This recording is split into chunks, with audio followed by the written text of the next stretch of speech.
In the meantime, public health experts believe if the current measures are adhered to, face-to-face classes come September will be possible. Here's Shamela Pullen with that angle.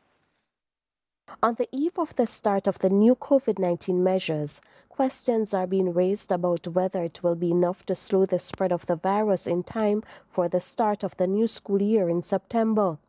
Given the recent surge and predictions of increase in numbers, there's a view that it could take some time to contain.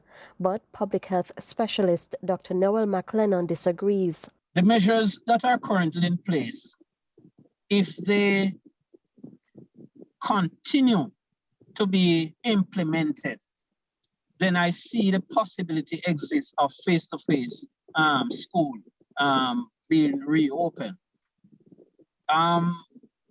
As I said, it is a dynamic situation.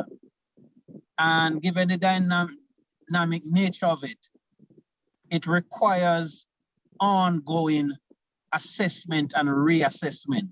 He's also in support of the move by the government to target communities where vaccine hesitancy is high.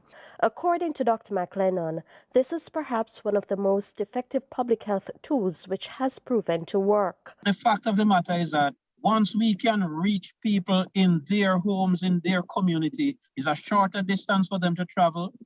We can reach small groups, multiple small groups at a time, persons that would have had no motivation to leave their communities to come out to a big center because they are far more comfortable in their community, in their homes. So I think, again, this is pretty much one of the most effective means of attacking this pandemic. Meanwhile, there's a call for the government to further tighten restrictions at the country's borders.